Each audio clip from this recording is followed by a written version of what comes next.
walang magawa. So, mag-share na lang ako sa aking mga experience kung paano ako nag-start mag-breeding. Anyway, I'm John Lugarta of Kid Bogart Game Farm. Magandang tanghali po sa inyo lahat. I started breeding siguro mga 4 or 5 years ago. At ang ginawa ko doon lang ako sa mga friend ko kumuha ng mga materyales, no? Siguruhin natin nakilala natin yung mga kukuha na natin ng materyales at i-minimize lang natin kung ilang bloodlines ang kukunin natin. Na yung bloodlines na yun, dapat kilala ninyo kung anong ugali, anong kakulangan, anong ang lakas niya. Para pag nag-process kayo, alam nyo kung anong lalabas. Alam nyo anong magiging kulang, alam nyo anong magiging sobra. So sa susunod na infusion ninyo ng another bloodline to make it a battle cross, alam na ninyo ang compensation na mangyayari. Kung yung kulang madadagdagan mo ba o yung sobra mababawasan mo ba. So yan lang po ang maliit na kaalamang maaari kong i-share sa inyo. Na isa pa, dapat yung kukuhanan nyo ng materyales, yung mga stocks niya, nakikita nyo lumalaban sa gitnaan or sa higher level of competition.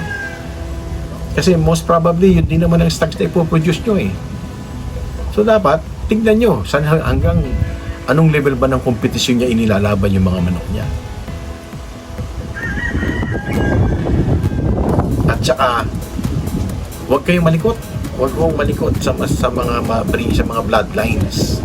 Hindi po, kung narinig yung si ganito may ganyang bloodline, si ganito may ganong bloodline, si ano may ganong kulay, si ganito panalo ng ganitong kulay, gusto nyo meron din po kayo. Hindi po. Kung ano na lang po yung nandyan sa farm ninyo at nagpapanalo naman, umikot na lang po kayo dyan. Kung kailangan mag-infuse ng panibagong dugo from the same bloodline, from another breeder, gawin ninyo para hindi ho bumansot ang inyong mga bloodlines.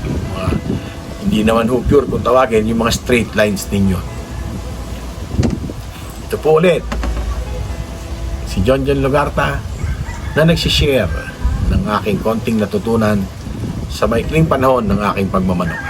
Muli po, maraming salamat sa mga tumangkilik sa aming mga bloodlines, sa mga materyales. Naway mag-improve ang panlaban ninyo sa inyong mga farm.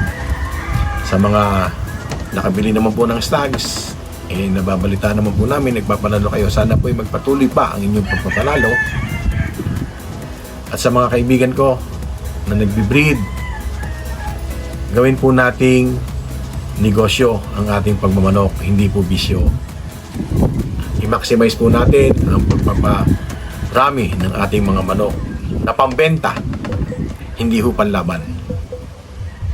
I-minimize po natin, kung hindi man maiwasan, i-minimize po natin ang pagsusugal. Dahil sugal nga po yan, wala pong kasiguruhan yan.